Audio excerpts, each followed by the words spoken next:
Welcome to High Noon, where we talk about controversial subjects with interesting people. And today, our interesting person is Dr. Carol Swain. Dr. Swain has a long train of degrees, working backwards from her most recent. She has a Master of Legal Studies from Yale Law. She has a Ph.D. in Political Science from the University of North Carolina at Chapel Hill. She has a Master's in Poli-Sci from Virginia Tech, a BA in Criminal Justice from Roanoke College, and an Associate's degree from Virginia Western Community College. She has taught as a tenured professor at Princeton and Vanderbilt, from where she retired in 2017. She was also the co-chairwoman for President Donald Trump's 1776 Commission, which was instituted as a response to the 1619 Project from the New York Times.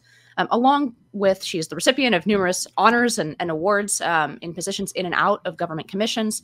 And she is a prolific author, most recently of Black Eye for America, How Critical Race Theory is Burning Down the House, along with a second book, Countercultural Living, which is a book for Christians living in what perhaps could now be termed a post-Christian America, although I will ask Carol whether she thinks that is an apt description or not in the course of our discussion, I'm sure. But Carol, it's a great pleasure to have you here on High Noon. Well, thank you so much. Before we delve into your work, your published work, could I ask you just a little bit about your life and how you ended up getting these 5 degrees and writing a series of academic and popular books, working on the 1776 Commission, sort of how did you end up doing all those things in your life? It's interesting. I don't know how anyone ends up where they do, but it was certainly not planned. Not really. I was one of 12 children, second from the oldest, number 2, born and raised in rural poverty, southwestern Virginia. Spent the earliest part of my life in a 2-room shack without indoor plumbing. We were so poor, we didn't even have an outhouse. So there are a lot of people, of my age that were born and raised in the country, and maybe they didn't have indoor plumbing, but they always had an outhouse. I dropped out of school after completing the 8th grade. I married at age 16. By the time I was 21, I had 3 small children, and I ended up, getting divorced, earning a high school equivalency, going to a community college and getting the first of 5 degrees. My first degree was in business. I thought I would be a store manager, managing a store at the mall. I applied for jobs. I was told that I needed a 4-year degree. Made a decision that I was going to be an honor student and that I was going to get that 4-year degree. And the reason I wanted to be an honor student was I wanted something to put on the applications that would distinguish myself. Checked out books from the library. I purchased books on how to make A's in college, how to take essay exams, how to study. I graduated magna cum laude while working full-time, 40 hours a week, nights and weekends at the community college library, going to school during the day, and it was a perfect job for someone like me that had children. When I had to bring them to work, I could set them at a table and give them a book and have them be at work with me while I was doing my job. And then when I was graduating with the 4-year degree with honors and I had distinguished myself at that college, I realized that I didn't want a criminal justice career. I thought I would get a master's degree and work for the government. But while I was getting that master's degree, my professors discovered me and they urged me to get a Ph.D. I was not interested, been terribly shy all of my life. In fact, I was not delivered of the shyness until I was in my 40s. But this coincided with the recession of the 1980s. And even though I was an honor student, I was distinguished, people in my community knew me, I could not get a job doing the things I wanted to do. So I applied to graduate school and then ended up at University of North Carolina and distinguished myself as a student. I was given conference papers across the country. I had my own short list of schools.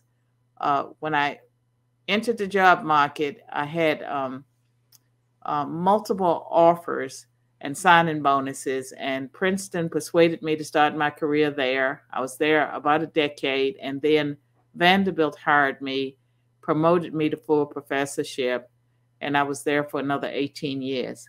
So that's my story. I so wanted to ask you, given that you have, education has obviously been this huge force in your life in terms of shaping the American dream and getting you where you wanted to go. How do you feel about the state of American higher education today?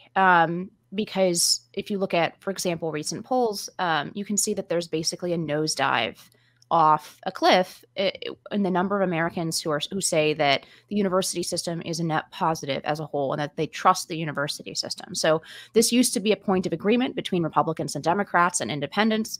Everybody across the American political spectrum thought that the American university system was a great asset to the country. And what you find in the last, like, let's say 4, 5, 6 years is that both Republicans and independents, that trust has fallen off the map. It's completely gone way, way below 50% to the point where even very high support from Democrats cannot keep the university trust level above water, above 50%. I guess, how do you feel about the university system as a whole and what it provides to the country as an asset or detriment? And then second, if you think it can be, reformed into an asset, if you think it's not, or if you think we kind of need to cut our losses as a country and we need to, for example, look at a lot of alternatives to a university as a function of exactly what it did for you, right? This pipeline in certain terms of moving Americans, upwardly mobile Americans, into the middle class and into even academic life. Do you think that we need an alternative to do that, or do you think we can reform the university system as it is? Well, you've asked me a lot of questions, and I'll try to remember them all. Sorry. It saddens me what universities have become, because I would argue that when I started college, that they were more or less marketplaces of ideas. With the community college, you get a different kind of student, and so we were there to equip ourselves to get jobs for the most part. And it was only later that I decided to pursue the 4-year degree. But during that era, when I started school, the big push was for equal opportunity and non-discrimination. There were the Black student unions, and I guess now you'd call them affinity groups. So there were affinity groups on campus back then, but that was just part of the landscape. I never joined the Black student union because I was too busy studying and raising my family. I just didn't have the extra time. And so that was a decision that I made. And I watched the decline of the university system. But for the most part, I thought the experience was positive. When I was in graduate school, there were some conservative professors. And I myself was a Democrat for most of my life, even in academia. And so I supported affirmative action, and affirmative action was basically equal opportunity and non-discrimination. It wasn't what we have today, where you have with diversity, equity, and inclusion and CRT, where they're pushing for equal outcomes and not equal opportunity, and where they are saying to be inclusive, you have to have affinity groups rather than everyone coming together. And so for the most part, my educational experience at 5 universities was positive. I was supported by my professors, and most of my professors were Caucasian men who encouraged me, who challenged me, and who helped equip me for the success that I had later. And I guess what made it easier for them is that I was interested in, being successful. And so I didn't mind working hard. And so I had mentors, and they advised me, and, whatever they told me to do that would help make me successful, I did what my advisors advised. And then the early part of my career was very positive. My first book won 3 national prizes. It's been cited by the U.S. Supreme Court. I distinguished myself. But I went through a period of depression within academia. Some of it was personal, but I became disillusioned early on after tenure by the things that I was seeing, by some of the hypocrisy. But it was nothing like what universities became. I saw after the election of President Obama, the acceleration of the political correctness, the speech codes, the safe spaces, the trigger warnings, the microaggression, and then eventually the pronoun, pick your personal pronoun movement. And all of that began to happen later in the 2000s.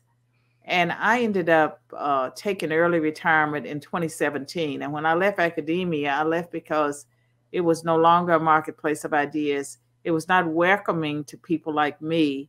And I felt that I could have a greater impact talking to the rest of the world. And can universities be salvaged? I hope so. And I think that the students and the parents, they're really the consumers, that they have more say than they're exercising. And I believe that all it will take is one powerful university, an Ivy League university, to say and actually mean it, that they stand for free speech, that we're going to have viewpoint diversity. When one university that's respected takes a stance, everyone else will follow suit. It is really leaving a void, I think, both in terms of individuals who are trying to work their way up in a way from perhaps humble upbringings like you did. It's also a huge deficit when, the universities like this are shaping our elite. They're putting people into the highest positions of power. I was recently mentioned on this podcast, the cancellation of Ilya Shapiro at Georgetown. The students who are yelling about this, they're going to work at the DOJ very shortly. I know. And something that's really scary too is corporate America. Like when I was in graduate school, I took my business courses. It was all about corporations being focused on profits. It wasn't politics. And now you have these kids that, that were so afraid of a microaggression while they were in college, and they needed safe spaces and affinity groups and to be coddled. They have gone into the workplace and created the same kind of environment at major corporations. And during the time that the university system was encouraging this, a lot of us laughed because we thought that when those students graduated, that they were going to go out into the real world and get jobs and find out, that that's not how the real world operates. Well, the joke was on us, because they actually got hired, went out into the, quote, real world, and they created the university campus all over again. Yeah, I think so many of us feel like we are never left. We never left the campus now, because so many of the institutions are staffed by people who have the same ideology. I mean, do you think that it's very dangerous for the country to have smushed together these two? Because one is sort of a route, absent politics, is a route to power, success, elite positions. And the other is now an ideological pipeline. And they seem to have become one and the same, which, I mean, you noted that corporations have also gone down this ideological path. I mean, what is the end point if we keep those two pipelines of essentially elite power and ideology synonymous for the next 10 years? I think it'll be the end of America. And it disturbs me a lot that, we go to the Ivy League for our Supreme Court justices for the most part. There are some exceptions. And whether they call themselves liberals or conservatives, they are trained in such a way that I think they're usually very dangerous at the end of the day, because they're so elitist. They assume that they know so much more than the common man and woman. They know more than the framers, and they cannot be trusted to uphold the Constitution. They're not about protecting our rights. They're about imposing their will on the people. And so we often thought that the Supreme Court, surely the Supreme Court will render justice. Surely the Supreme Court will follow the Constitution. Well, no more. And I think that the end goal, unless we can turn things around, is the destruction of our country. I scarcely recognize America. And, like over the years, I've had a negative perspective on people who were anti-American because I love my country. And now I feel like, maybe I'm anti-American. Maybe I'm anti-America now because there's so much that's taking place in our country that's evil, that's wrong, that runs contrary to my understanding of the Constitution, that I have to criticize the country that I love because I don't recognize it. And I feel that unless we can turn things around, we will become more like a totalitarian society. Our leaders will become more authoritarian, and we will lose all of our rights, all the things that distinguish America from the other countries of the world. It seems that America wants to blend in with the rest of the world in a way that's detrimental to our interests. Yeah, I've had the same kind of internal struggle, right? I've always been a great patriot and a great appreciator. My parents come from another country. They immigrated here, right? I have always had an enormous appreciation for the systems of this country as being so different from what I would say is the norm all over the world, which has been much shorter on rights, on freedoms, and much longer on lack of opportunity, corruption, and true tyranny and oppression.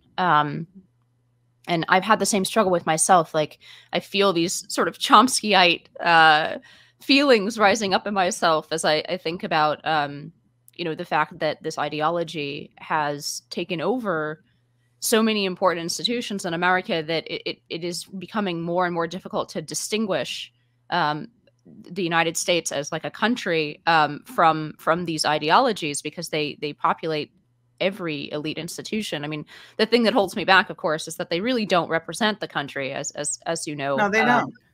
But they do represent the people who overwhelmingly have access to the levers of power in the country, and that's a difficult thing for, I think, a conservative and a patriot to wrap our minds around, right? Because it does run. I grew up having contempt for Chomsky, for example, for so clearly hating his country. I always ask, why does he stay here? I know it's a simplistic argument, love it or leave it, but in his case, he really seemed to hate so deeply all the things that made America America. I genuinely wanted to ask him, like, why do you why do you stay? But now I feel like those same kind of impulses, perhaps in some cases justified, in others not, maybe just like sort of this emotional feeling of losing the country that you know and love.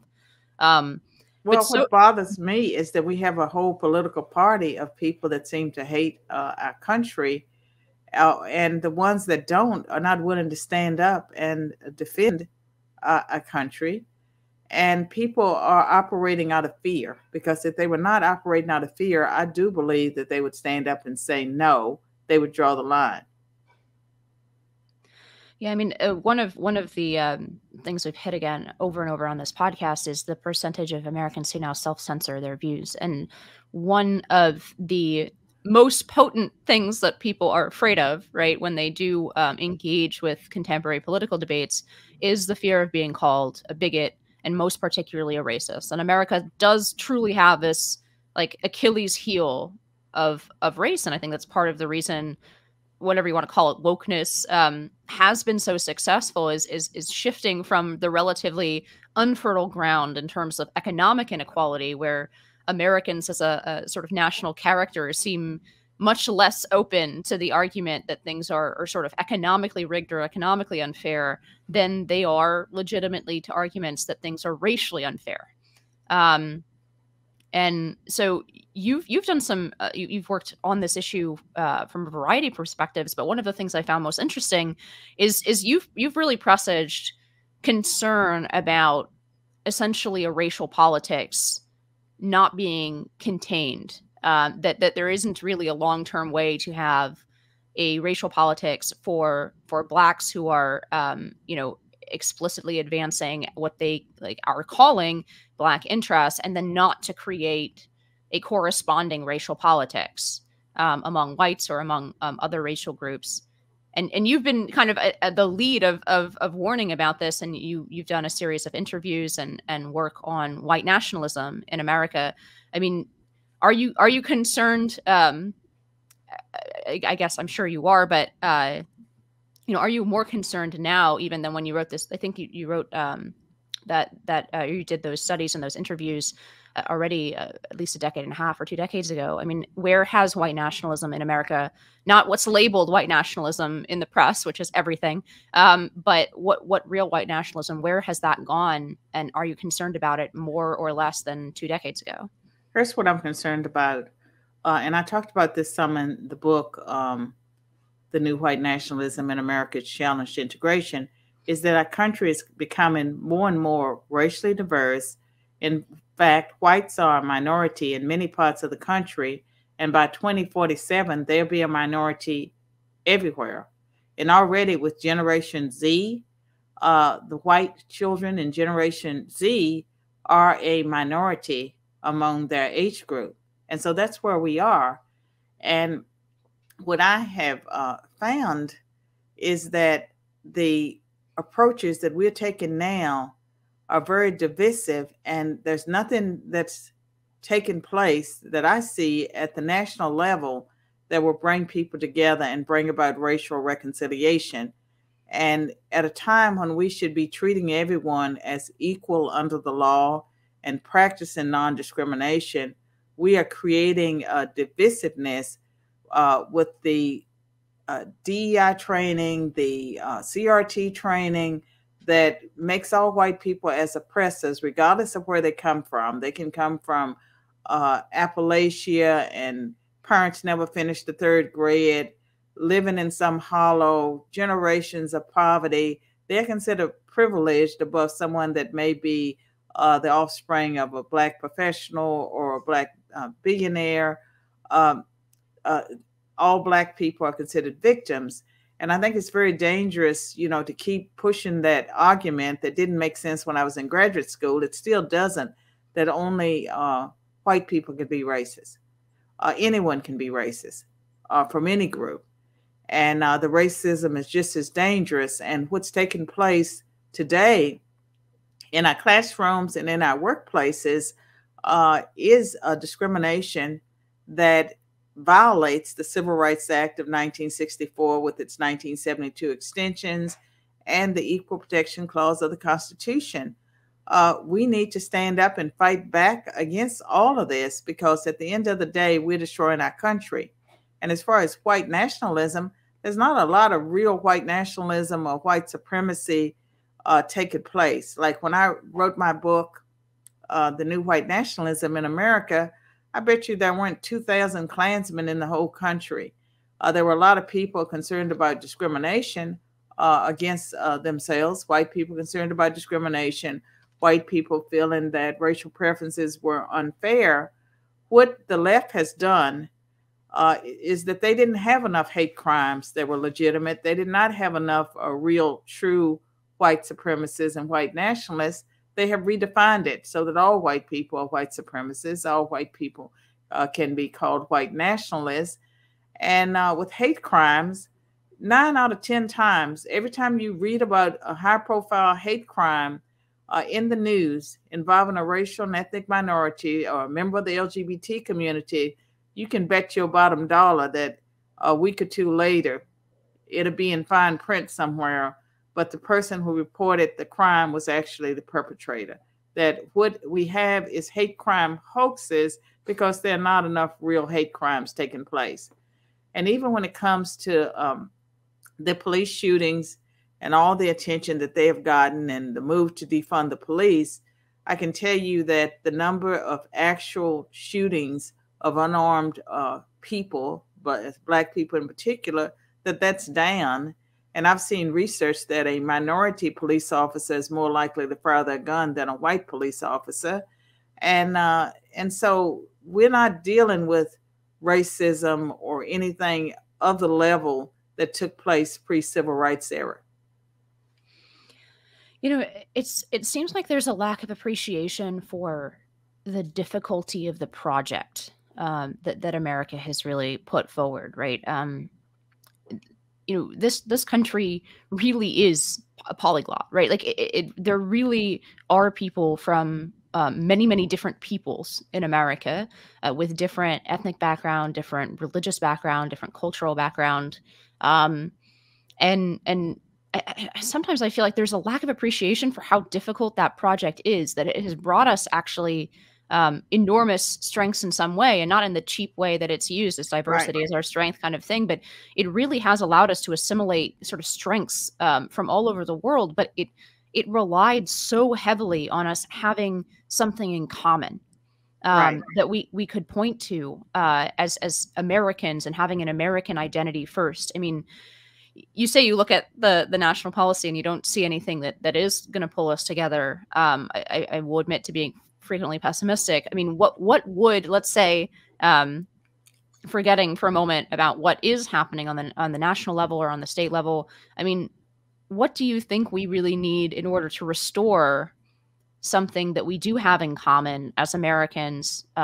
Because it seems to me that if you drop that, we really don't have that much in common with each other anyway. What does somebody from, whose family came from Mexico have in common with people whose family came from the Middle East, or people who have done 10 generations in American Appalachia? Like, there really isn't a lot in common if we drop that. But what do you think would be? Let's lay aside what's possible in terms of what politicians would do.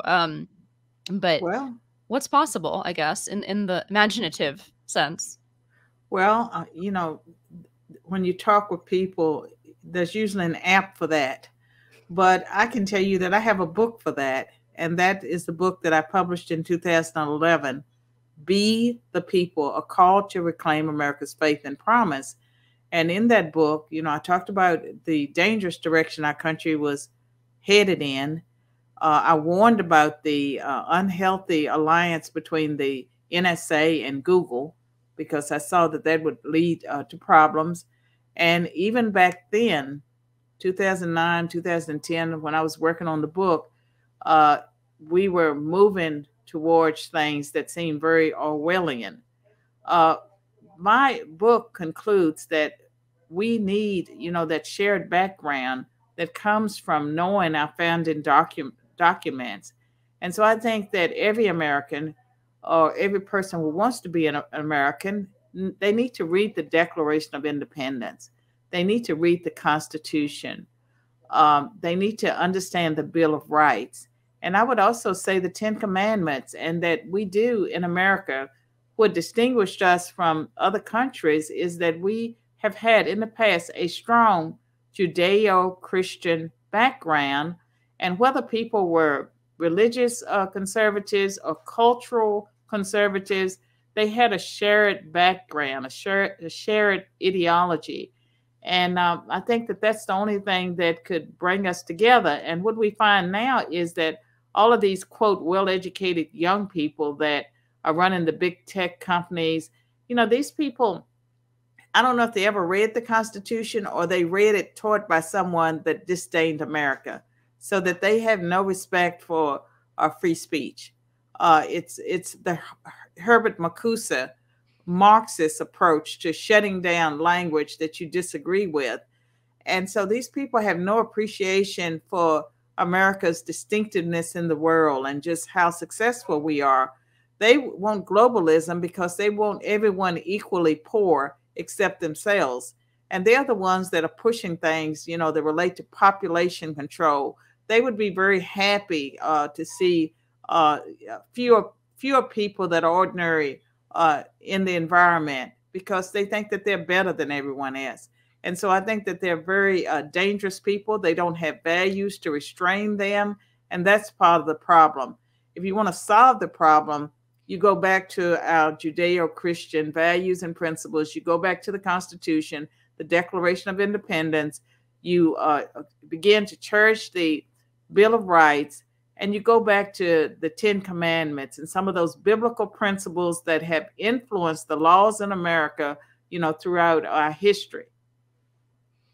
That's actually where I wanted to go next with this conversation. I wanted to ask you if my premise in introducing you think is true or false, and either way, what it means for our future together. Because one of the things that has tied Americans together over the years is, as you say, I mean, I think it's actually, as an agnostic person of Jewish background here, I I think it's honestly a little bit overly generous to call it Judeo-Christian, although, of course, there is a serious overlap between the peoples of the book.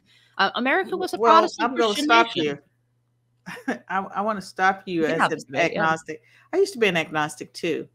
And I used to believe, kind of like, I mean, I don't know about your agnosticism, but mine was more like one God, many paths. I thought all religions had something, positive to offer.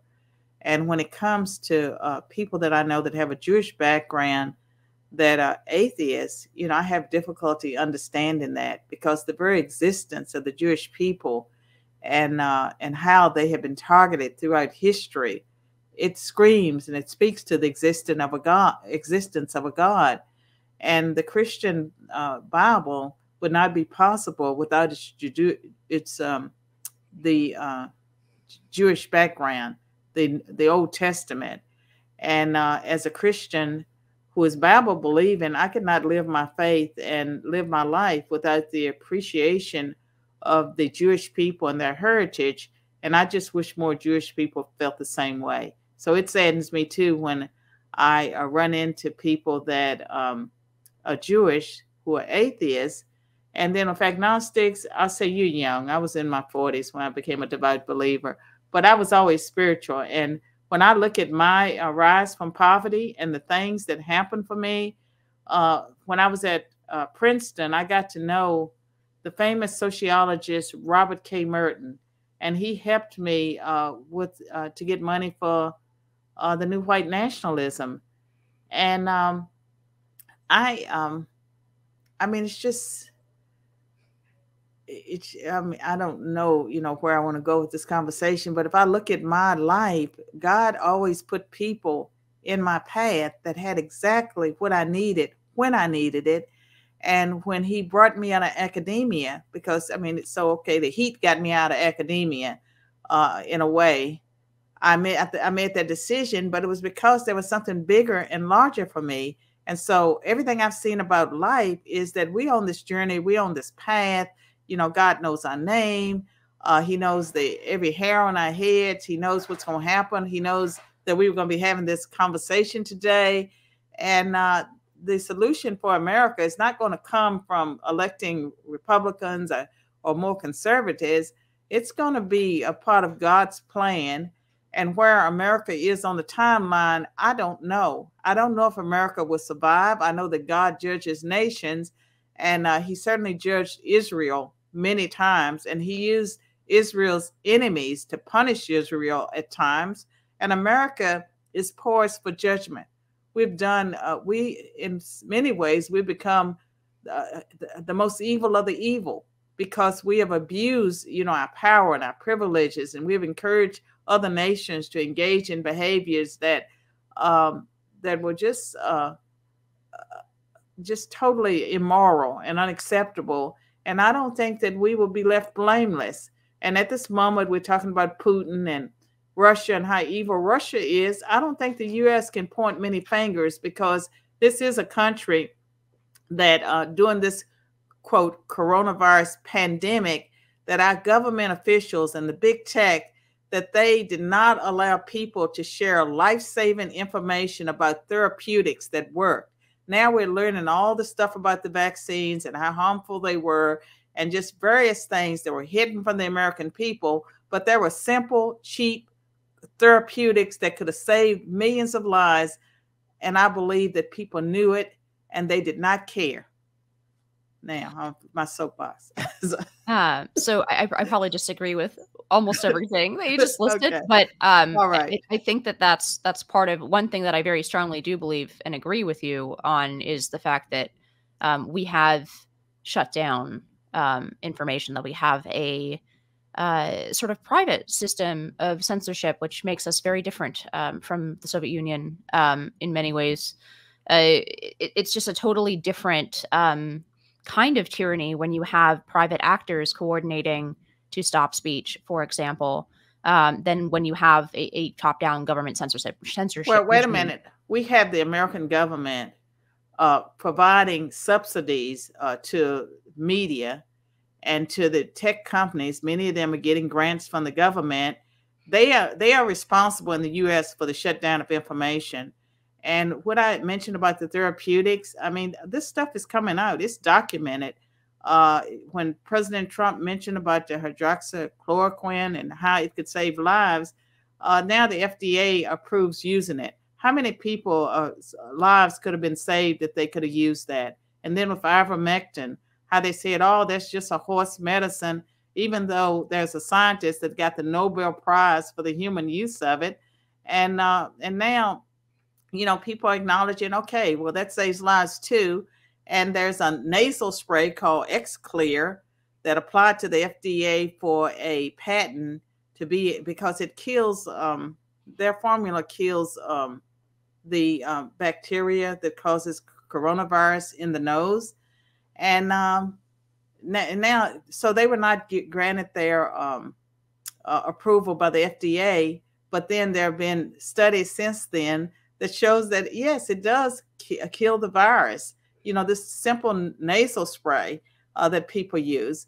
And so the fact that our government, at a time when people were losing their lives, that they shut out totally the scientists and the doctors and, you know, all of these people that were saying, no, there's a better way, there's a different way. In fact, some doctors were threatened with losing their licenses if they actually prescribed their patients medicines that they knew would save their lives.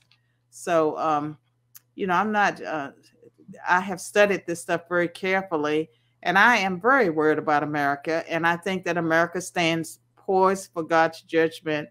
And I'm sorry, you know, like, for taking the interview in a different direction, but that's fine. My soapbox. That's fine. I mean, this is part of the, you know, I do think that what I was going to say about the private companies is that actually what we are seeing is a wholly different form of censorship of conversations like this. And I'm not a scientific expert, although the people that I do trust, even personally in the medical field, have not been enthusiastic about some of these therapeutics, just on the basis that they didn't see them work in their own practice. But I do think that they have been discredited. I mean, you need to go back to some of those people and also just look at what is coming out now about the therapeutics and how the information was suppressed.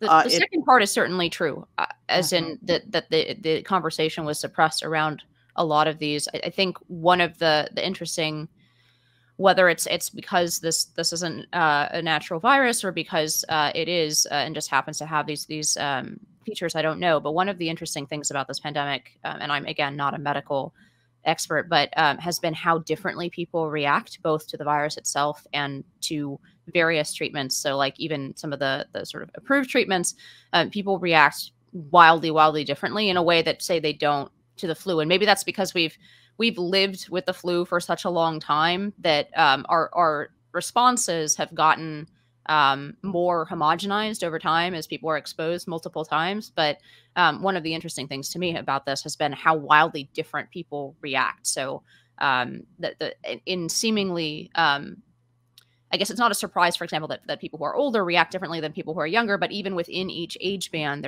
there's wildly different responses to this. And perhaps it's just because we haven't been exposed to it over time. But I do want to circle back to the question of sort of the role of Christianity in America, because what got us on this track was talking about whether or not such a thing as Judeo-Christian sort of foundation. I think it does exist, but I think it's often used as a sort of a cheap political cover in a way of sort of including Judaism in America's founding, although there were Jews and they were very, you know, they were involved, and there are actually, you know, founders, or at least secondary tier founders who are Jews at the time. So America has always been a haven in a way, and doesn't have, for example, the history that most European countries have with Judaism.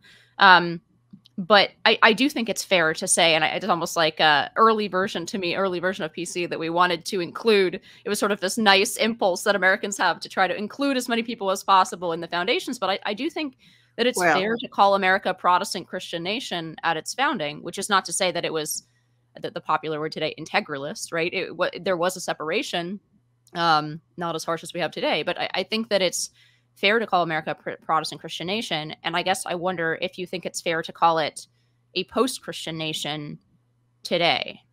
Okay, let me say that those Puritans and Pilgrims that wanted America to be the new Israel, they came here to, to take advantage of the covenant that God had with the Jewish people.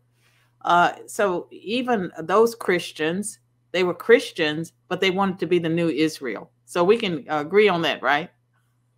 I don't actually know what you're referring to. Oh, okay. I'm just Okay. talking historically. No. I don't know what the different branches are, but I'm just speaking historically that I was talking about Protestant Christianity was the by far the dominant religion in America, although it was split into different sects.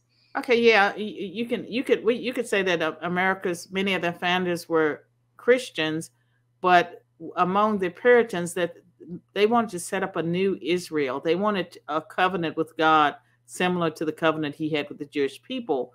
But the laws of America, even the Sunday blue laws and all of these things that were adopted, by the colonies. And when I was growing up in Virginia in the 60s, we had Sunday blue laws. Everything was closed on Sunday. You couldn't buy alcohol, all of those things. That was influenced by the whole Bible, the Old Testament. And I think the Jewish connection comes from, the Old Testament, and how you don't have Christianity without Judaism. And then you asked me about post-Christian America. I think it's post-Christian in the sense that the people that are trying to cancel our way of life have certainly targeted Western civilization, and Christianity is a part of Western civilization. And so it is targeted in a way that other religions are not. A few years ago, it was noted in Tennessee and also other parts of the country where you have large Muslim populations, that the school systems have accommodated their need to pray several times a day, whereas, the Supreme Court has ruled no prayer in school. My position would be everyone prays or no one prays, but make a decision. Either everyone prays or no one prays. But Christianity has been targeted in a way that other religions have not. And also conservative Jewish people are targeted in the same way, because anyone that stands up for traditional values, morals, families, they're going to be targeted. Yeah, so I recently, for example, there was a poll that came out, these long-term Pew surveys on religion, that showed that for the first time in America's history, the majority, 51% of people, are not certain about the existence of God. Yeah. And so that is kind of what I mean by post-Christian. I'm by no means saying this is a good thing. I think my question would be, do you think that America can hold together these disparate groups without, because it seems to me that Protestant Christianity was actually something that was shared among a vast majority of Americans of all different sort of cultural, racial backgrounds, but most of them were Christian. Then for a while, that was on decline. But still there was, I think even into the 60s, I remember reading, gosh, and I'm going to show how not up I am on American sort of religious history here, but there were two pastors. One was Falwell, but the other one, Billy Graham. Right. Sorry. So I'm this is not my, this is not my wheelhouse of knowledge, but I remember reading Billy Graham's sermons when he passed. Because they republished them in his honor, and it was so clear to me that when he was writing, even he was writing to a nation that had a foundation of Christianity, that he thought had, he was kind of calling people back to a foundation of Christianity. He was speaking to people on the basis that he knew that they were Christians and perhaps nominally Christians, but they weren't living their values, or they weren't, they weren't going to church, or they were living in a contradictory way to their faith. And so he was drawing on that common knowledge and background and faith as a way of trying to guide people's behavior. It struck me that sermon couldn't really be popular in America today, because I don't know But Right. there are enough people who have that foundation or that knowledge at all that it would make sense to them as a call home. What do you think about that? Well, I mean, if I say Jesus Christ is Lord and Savior, is he's the only way, then some people could say that's hate speech. When it comes to the surveys that say, that fewer people believe in God, well, there are a lot of Jewish people that I know believe in God. There are a lot of Muslim people that I know believe in God. Christian people believe in God. And the people that say that they don't believe in God, they are worshiping some kind of God, some kind of deity, even if it's themselves, that they're still worshiping some type of God image of themselves.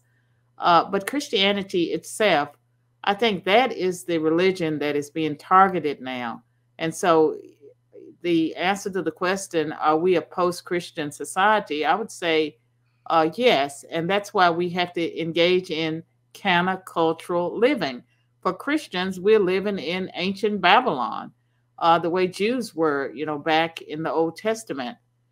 And so I don't think you can understand American society or what is taking place in the world with world politics unless you're familiar with the Bible. And the Bible, it's not a science book, it's not a history book. The people that have studied it have just really been amazed and astonished by the prophecies and how they track what's taking place in our society even today. And my book, Be the People, A Call to Reclaim America's Faith and Promise, has a chapter on America's religious roots where I do acknowledge, that the Constitution itself, it doesn't mention God. It was signed in the year of our Lord, but it was drafted by people who were deeply religious, and they cared enough about religion that they didn't really want it mingled that much with politics.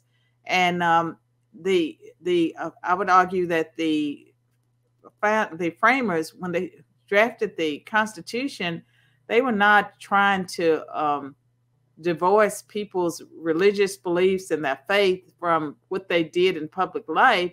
They were trying to prevent America from having a national church or a state church, and that separation of church and state had to do with not having one denomination being the official denomination of the country. They did not want to go through what had taken place in England. Yeah, and America had a soft version. So even after the Declaration and even after the Constitution, the First Amendment only applied to the feds. So that, of course, there were establishments in most of the northern states, and then those only ended when it became clear that, in fact, it wasn't going to be one denomination. So there was a kind of natural disinclination and disestablishment in America, exactly because it was, even within the bounds of Protestant Christianity, was somewhat polyglot. It had a lot of different Congregationalists and Unitarians who were much more serious than they are today, but had different denominations. And when it became clear that the money was going to start shifting from one denomination to another, even those states disestablished their state churches. But I guess my question is, all the way through when Billy Graham was writing this, there has been this Christian heritage in America. Right. And it seems to me that if we were to have another Great Awakening today, I hope that we do. that it would have to. So let's wrap up on this question. Do you think there's anything in common between the way that wokeness has, as John McWhorter observed, become something close to a religion especially among America's elites? Do you think that is connected to the absence of Christianity or the receding of Christianity as America's religion of choice, if not of establishment? And then do you think that it is kind of a type of Great Awakening? And do you think that there's any undoing a sort of woke Great Awakening, or perhaps maybe undoing it by a Christian Great Awakening? When I published Be the People, 78% of Americans are identified as Christian, and that was 2009. And so, between 2009 and now, you have these changes that you're talking about. And McWhorter and other people have pointed out that CRT operates very much like a religion because it involves confession, repentance, redemption. But to get to redemption, you have to continually confess as a white person that you're a racist. You never get out of that because they argue that racism is permanent. And so I think it will collapse on its own because it's just, it's empty, it's divisive, it makes people uncomfortable. And one reason why people go along with it is that they're fearful of speaking the truth because they don't know how they will be harmed if they speak up and say, I don't agree with this, this is wrong. The Christian religion and the Jewish religion as well, teaches that man was made in God's image. And so we all have this spark of divinity. And so if you believe that human beings are in God's image and that we are all brothers and sisters, how you treat other people will be quite different from if you are an atheist and you believe, that we have no purpose, no rhyme, that we the products of evolution and all. I mean, if you have nothing that's anchored in any type of moral basis, I think that leads to an emptiness. And I believe that the wokeness, some of the things that they're teaching in schools, that's why we have so many suicides among young people. Can you imagine these little kids being told that they can change the agenda and they may not be really little girls and little boys, just how confusing that would be to them and how harmful it would be. So I think wokeness will destroy itself. I would like to see a reawakening where we go back to our traditional values and principles and we respect the family once again. And, churches are a mixed bag. They've been taken over by, some of them been taken over by social justice warriors, and they're not offering real solutions. Some are, some aren't. But we need to remember, who we are, where we have come from. Otherwise, we will be in the dustbins of history. Well, I completely agree that we need a solution to the Houellebecqian crisis of meaning in the West. I don't know what that solution is going to be yet, and perhaps the solution will be worse than the disease, depending on what it is. But I hope it'll be, as you say, a return to more traditional sources of American and Western ideas. And I guess we can end on that note. But thank you so much, Dr. Carol Swain, for joining me on High Noon, and thank you for the discussion that we're not allowed to have. We'll see if this gets banned from YouTube, right? Just for merely having this discussion. So we'll find out. But it was a great pleasure to have you on. Thank you for giving us your time today. Thank you. And just don't tag the part that's politically incorrect and you'll be fine. That's America Today. So thank you to our listeners. High Noon with Inez Stepman is a production of the Independent Women's Forum. As always, you can send comments and questions to inez.stepman@iwf.org. Please help us out by hitting the subscribe button and leaving us a comment or review on Apple Podcasts, Acast, Google Play, YouTube, or iwf.org. Be brave, and we'll see you next time on High Noon.